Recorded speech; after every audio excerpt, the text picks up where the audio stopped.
Avant de commencer, une info importante. L'offre du cabinet Mon Bon Statut ferme définitivement le 31 juillet. Si vous vous posez des questions sur votre statut, vos charges ou encore votre fiscalité, c'est le moment ou jamais. Je prépare un nouveau format, plus stratégique, avec une vraie analyse de vos flux, de vos projets ou encore de vos enjeux patrimoniaux. Ce sera plus complet, mais surtout plus cher. Donc, si vous voulez bénéficier d'un accompagnement de qualité à un tarif qui ne reviendra plus jamais, réservez votre consultation avec mon offre Mon Bon Statut avant le 31 juillet. Le lien est juste en dessous dans la description de l'épisode. Bienvenue dans le podcast Lawher, le podcast qui vous permet de démystifier le droit et de le rendre accessible dans votre aventure entrepreneuriale en tant qu'entrepreneuse. Parce que dans Lawher, on pense que le droit et l'avocat doivent être les alliés de la réussite entrepreneuriale des femmes. On parlera donc d'entrepreneuriat, de cerveau reptilien, de contrat, de sororité ou encore de Beyoncé. Bonne écoute à toutes! Bonjour à toutes, c'est Estelle B, avocate en droit des affaires. Ça me fait plaisir de vous retrouver aujourd'hui sur un sujet qui n'est pas franchement sexy, mais ô combien essentiel pour ne pas faire en sorte que l'entrepreneuriat ne soit qu'une autoroute vers la précarité. Lorsque je dis ça, ça peut faire extrêmement peur, mais c'est une réalité à laquelle on ne peut pas échapper. C'est vraiment cette question de la retraite. Peut-être que pour le moment, vous n'y pensez pas du tout parce que vous avez 25, 30 ou encore 35 ans. Ou encore, vous n'y pensez pas parce que vous vous dites que ça va être réformé une énième fois. Et vous avez tout à fait raison, parce qu'à mon sens, ça sera réformé. Je ne peux pas dire de quoi sera fait l'avenir, notamment sur les changements légaux, mais ce qui est sûr, c'est qu'on peut éviter une retraite précaire en s'intéressant au sujet que je vais vous développer dans cet épisode. Donc l'objectif de mon épisode ici, c'est de vous sensibiliser aux actions à entreprendre pour votre retraite, même si ce n'est pas forcément votre priorité pour le moment, parce que ce qui est vrai, c'est que le temps joue pour vous. Et c'est surtout qu'en tant que femme, nous sommes fortement pénalisées au moment de la retraite. La réalité, c'est que statistiquement, les femmes touchent une retraite inférieure de 40% à celle des hommes, soit une retraite moyenne de 1 145 € par mois, hors pension de réversion, qui n'est versée que si vous étiez antérieurement marié à votre conjoint. Donc oui, ça fait franchement flipper, mais malheureusement, c'est la réalité de la statistique issue de l'INSEE. Alors comment faire pour tenter de s'assurer une retraite confortable quand on entreprend ? Je vous explique tout dans ce nouvel épisode, surtout si vous entreprenez ou si vous décidez de vous lancer dans l'entrepreneuriat. Alors, lorsqu'on parle de la retraite, évidemment, je ne pouvais pas parler de la retraite sans en faire un état des lieux, évidemment. Donc, la disparité des pensions de retraite entre les hommes et les femmes est un enjeu majeur en France. Non seulement pour toutes les entrepreneuses, évidemment, qui doivent gérer les difficultés liées à l'entrepreneuriat, mais elles doivent aussi composer, en fait, avec un système de retraite qui ne joue pas toujours en faveur des femmes. Quelles sont donc ces causes ?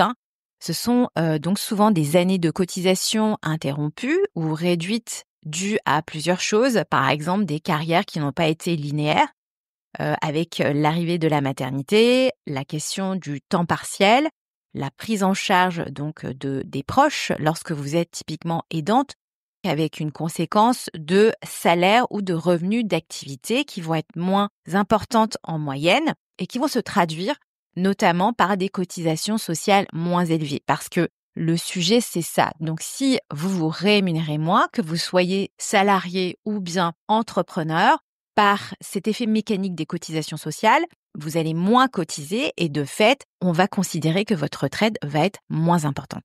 Donc, ce qu'il faut savoir, c'est que cette réalité, elle va venir toucher l'ensemble des femmes, quel que soit en fait leur statut, qu'elles soient salariées ou encore entrepreneurs. Et en tant qu'entrepreneur, en réalité, vous avez la possibilité de faire de meilleurs choix pour que votre retraite se passe au mieux et ce, sans surprise, déjà en faisant des bons choix pour mieux vous protéger.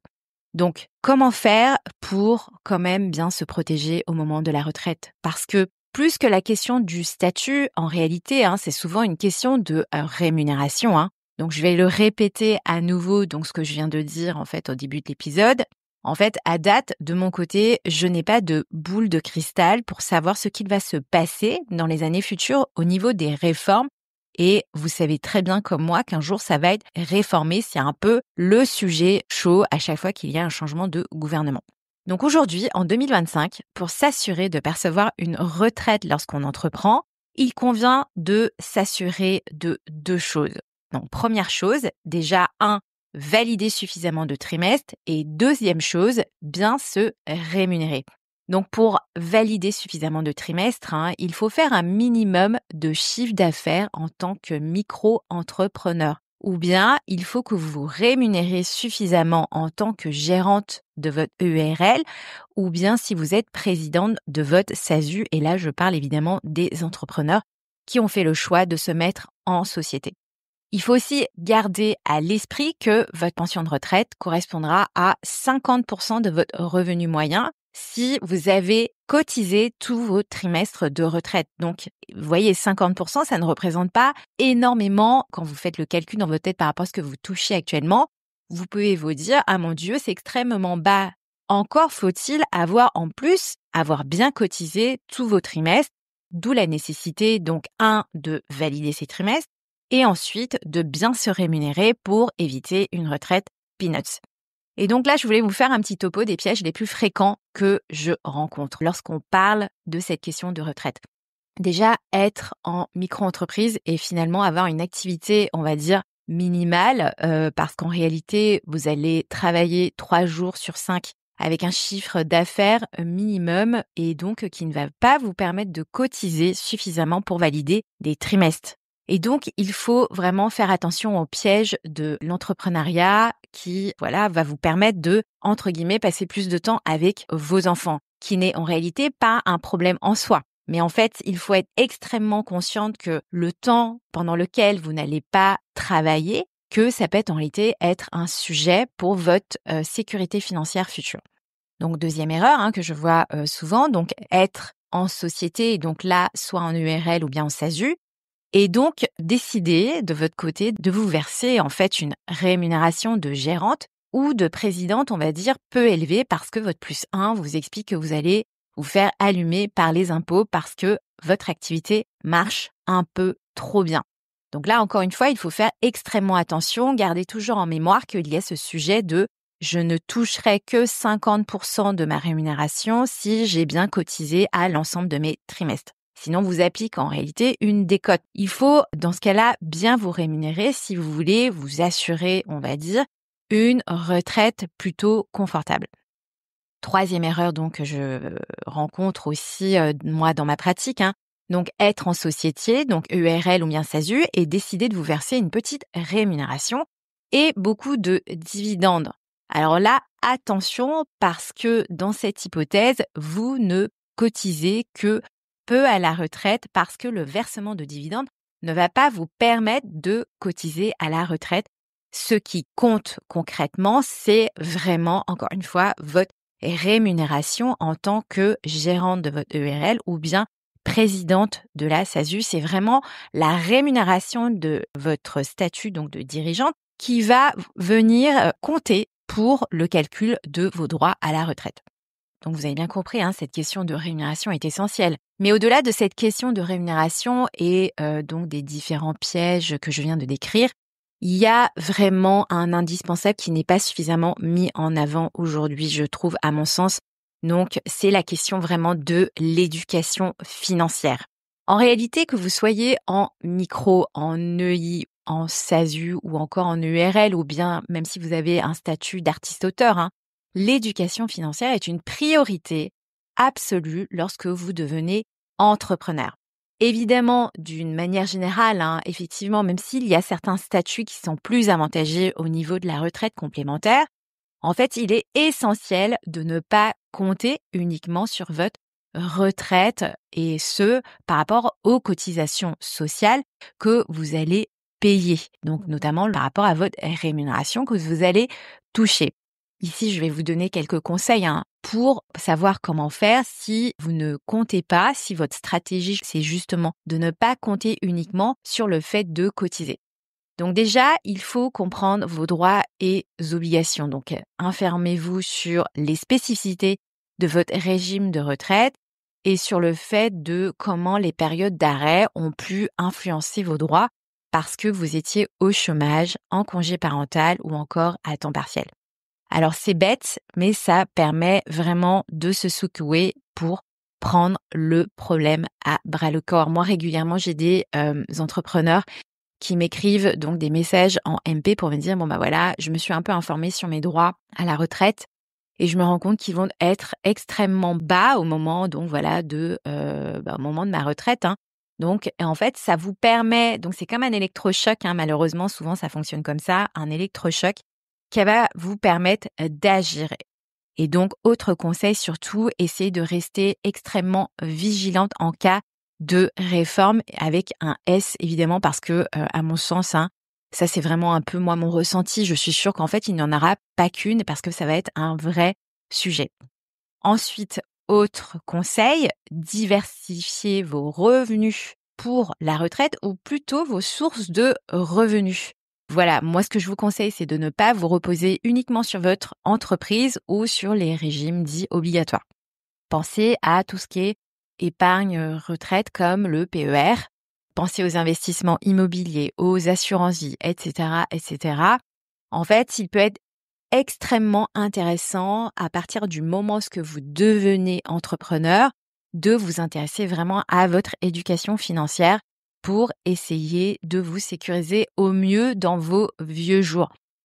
Alors ça peut être quelquefois un peu abrupt, un peu difficile parce que c'est des sujets, on va dire, vous avez l'impression que vous ne comprenez rien, mais là tout de suite en fait pour vous donner de vrais conseils actionnables, je pense au contenu et aux ateliers typiquement par exemple d'Oseille et compagnie, donc d'Héloïse Boll et de Véronique Farbos, ou bien si vous pouvez, vous avez aussi pas mal de comptes en fait sur les réseaux sociaux comme Plan Cash et ça peut vous aider en fait vraiment à mettre un pied dedans. Et ensuite, évidemment, dernier conseil, pensez aussi à cette planification financière, donc consultez évidemment des experts comme des courtiers pour élaborer une stratégie sur mesure et qui vont venir intégrer toutes les solutions d'épargne que je vous ai décrites avant. Si je devais résumer l'épisode, donc la réalité à date, c'est que les femmes sont les grandes perdantes lorsqu'elles arrivent à la retraite. Et donc, c'est vraiment une réalité avec laquelle on doit composer. Alors, on a pu vendre un moment l'entrepreneuriat comme une solution extraordinaire pour les femmes, mais il faut faire extrêmement attention aussi au sujet de bien se rémunérer comme il faut pour être sûr de ne pas être perdante et ce, encore plus lorsqu'on parle des sujets pas très sexy de la retraite. L'éducation financière, dans ce cas-là, n'est pas une option et donc c'est une nécessité pour toutes et encore plus nous, entrepreneuses, de prendre le problème de cette éducation financière à bras-le-corps. J'espère donc que cet épisode vous aura donné des idées pour appréhender sereinement votre retraite. N'oubliez pas, le temps joue pour nous, l'avenir se prépare aujourd'hui. Rendez-vous la semaine prochaine et je vous fais un petit spoiler parce que d'habitude je ne le fais pas, mais comme nous sommes au mois de février et que souvent on parle de la Saint-Valentin, je vais vous parler de mon côté de la réalité de l'entrepreneuriat féminin. On va parler de votre relation avec votre +1 dans le couple, mais également de votre statut parce que oui, encore une fois, on a l'habitude de voir plein de choses sur la Saint-Valentin, le mois de l'amour, le mois de février. Peut-être que c'est justement le moment d'aborder des vraies questions avec votre +1. Merci pour votre écoute attentive et n'hésitez pas à vous abonner à la newsletter du cabinet si cet épisode vous a plu. Je vous dis à très bientôt. Prenez soin de vous.